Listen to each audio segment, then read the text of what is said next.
In this video, I'm going to finish illustrating how we generate a graph showing observed and expected numbers of plots of the plants. And this is useful, as I explained in the previous video, for illustrating the population structure of these plants.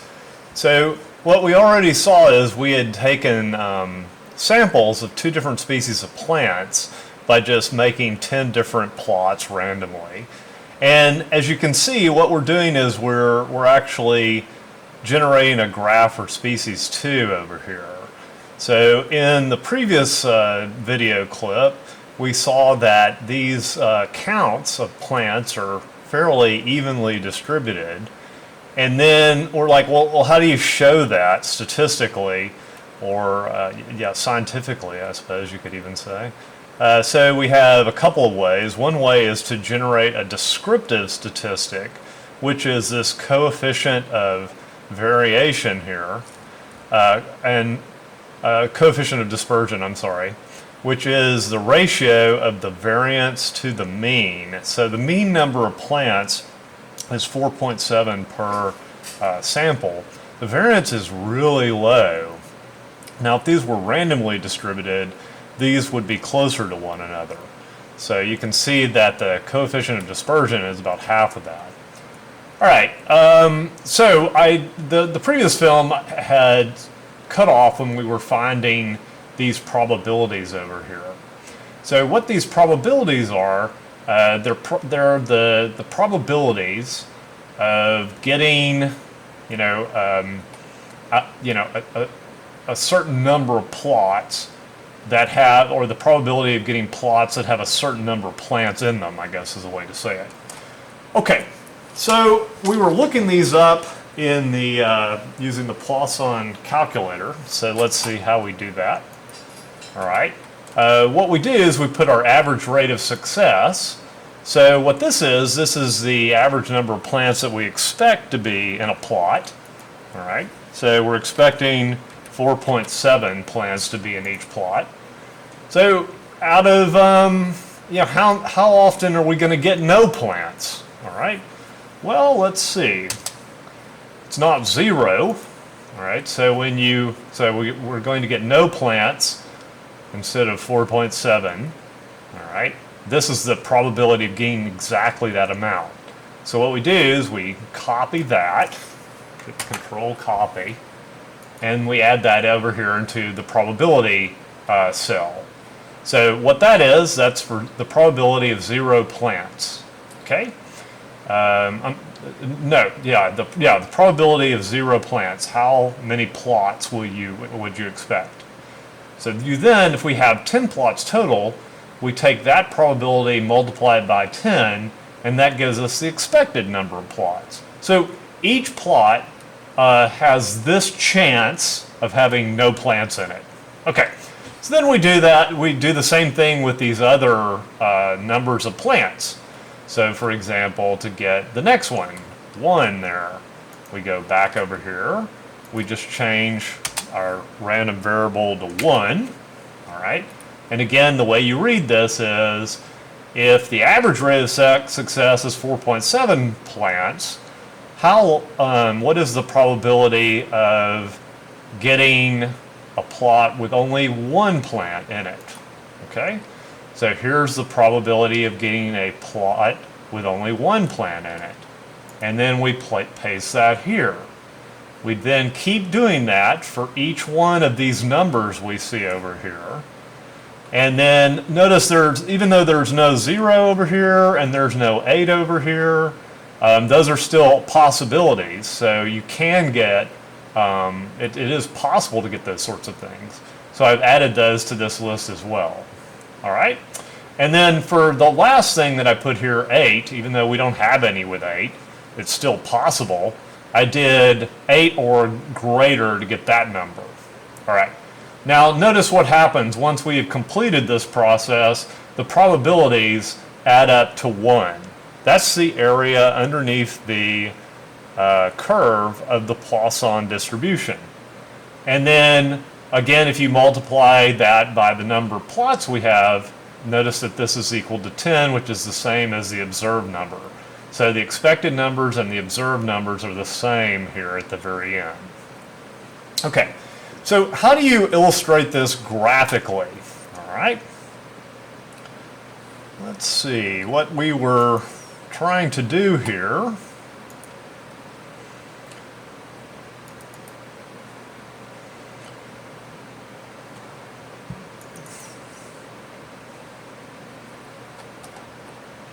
Is generate a graph that looks like this. So this graph is going to tell us how many plots have how many plants in it.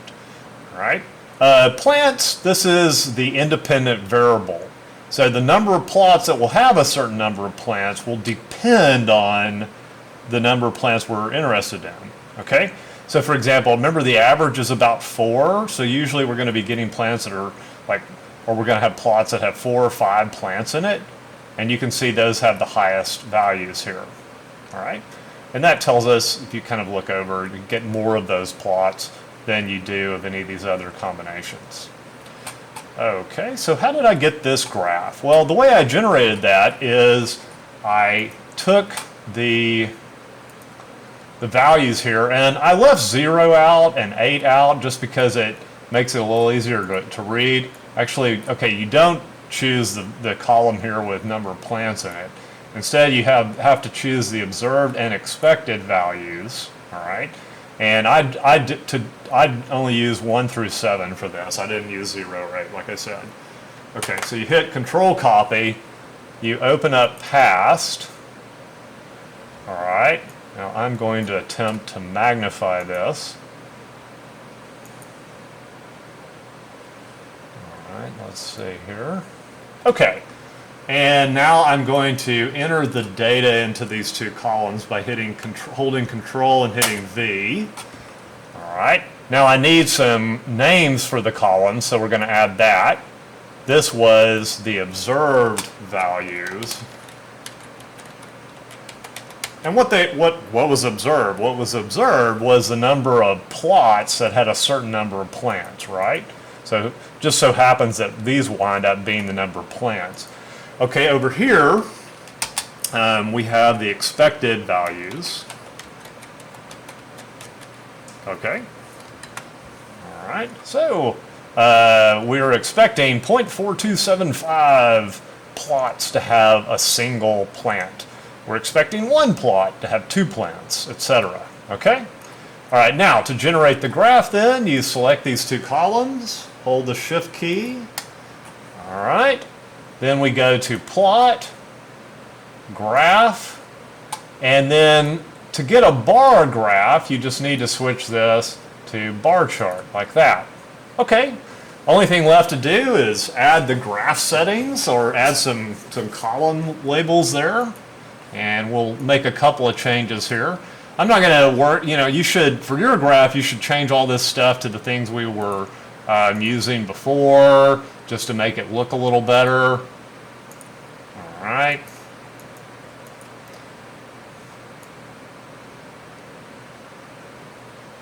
We'll use, for the graph you're making, we'll use the same settings as before. Okay, now let's see. So we need the x-axis label. Remember what this was? This was number of plants, all right? And then the y-axis, what we have there is the observed and expected number of plots. Okay, that's what we're expecting to have. Now, I see another problem over here, because notice how these are not whole numbers. And that gets a little confusing. We can definitely fix that by lowering the number of tick marks until the decimals go away. So that's an option. All right, at this point, I believe I'm more or less ready. So that graph is ready to present. Let's see. Notice we also have a little key here, which is telling people what the colors are. So at this point, we would just need to write some sort of caption for this graph. All right, so let's see. I think we can go back down. Whoops. All right, let's open this up. Okay, so here's a good example of a caption, all right, that we might write. Observe population structure of plant species 2 compared to a random population of this species. So what we have there, those red bars, that shows the way the population would look if it was completely random.